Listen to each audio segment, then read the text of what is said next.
What's worse than a romance movie with no chemistry? A social commentary with nothing new to say. It's like being stabbed over and over again with a plastic spoon while you softly repeat to yourself, the brilliant twist is coming, any second now. Hello and welcome to my channel. Here I review new movies and television shows and talk about them. Today, I want to talk about Triangle of Sadness. It comes from the mind of writer and director Ruben Ostlund, and the story revolves around a couple going on a cruise for the super rich. To give you my full disclaimer up front, I hate the film and the story, and I felt like most of the experience was pure and utter torture despite how polished the overall product looks. Having said that, I'm still going to try and give it a fair review. The story starts with a long introduction to Carl and Yaya, a pair of young models, both working in the industry, but she is more successful. The two go to dinner and end up fighting over who pays for it. The argument continues all the way back to their apartment, and then the film skips forward in time to them on a cruise.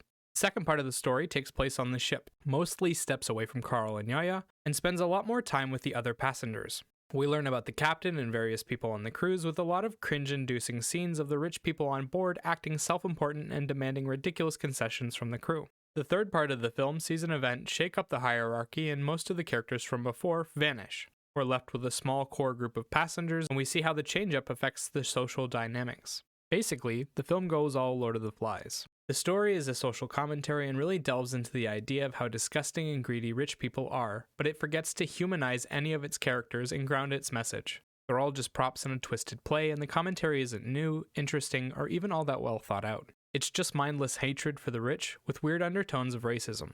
You'll note that literally every person in the film who's a rich asshole is white. The forward-facing crew that chants obsessively like a cult over money is all white, and the incompetent captain and the rule stickler head of the crew are both white. All the normal characters have darker skin tones. Only Carl, the captain, and the crew head show any understanding of the system and their role in it, but are ultimately still complicit in perpetuating it. Without the competent Asian woman to save them, none of them would have survived.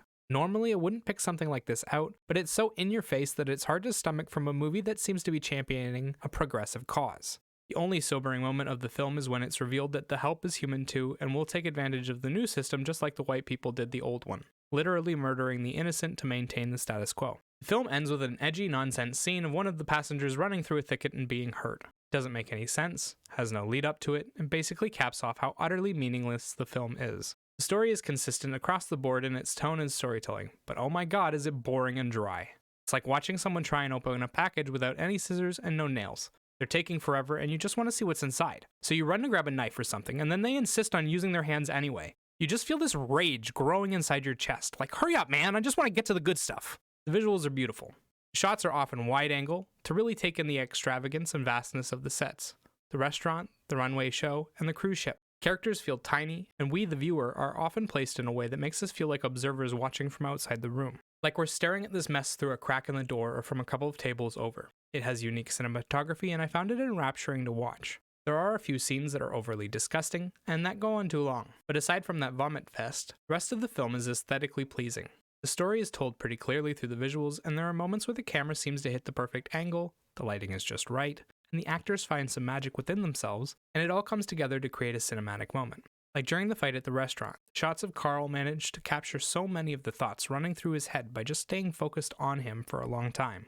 It gives Harris Dickinson, who plays Carl, a ton of room to play, and he takes advantage of it. The soundtrack is filled with both original music and background instrumentals. It's sort of all over the place. At times it really fits and makes the moment into something special, but often I was just left wondering why there was music playing at all. It plays over the dialogue, openly competes with it, and feels like it's trying to force some emotion out of you that just isn't there, especially when they're trying to lighten the mood or play something off as a joke. The cast is both incredible and entirely underutilized. Each of them creates a unique character, but none of them gets the chance to do anything with them. They make you want to hate them with their pretentious attitudes and cavalier way of speaking to others, but we never see them grow as people, do anything exciting or interesting, or even delve into their inner thoughts in any kind of meaningful way. We just watch them be awful. The screen time is split 20 different ways, with the largest shares going to Harris Dickinson as Carl, Zlatko Buric as Dimitri, Woody Harrelson as the captain, and Charles B. Dean as Yaya.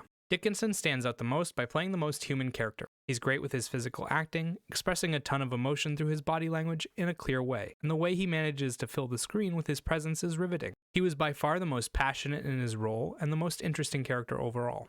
In the end, I found the film to be a well-shot but insanely boring social commentary that has surprisingly little to say, but somehow takes forever to say it. If they wanted the story to mean something, they would have made it into a character journey and had the main character learn a lesson from it. I'd avoid this movie like the plague if I were you. Personally, I wish I could get those 2.5 hours of my life back because the only joke I saw was how much of my time I was wasting on someone else's hate boner. 5 out of 10. Remember guys, those are just my thoughts, so let me know what you thought of the film in the comment section down below. I'll see you in a while there, crocodile.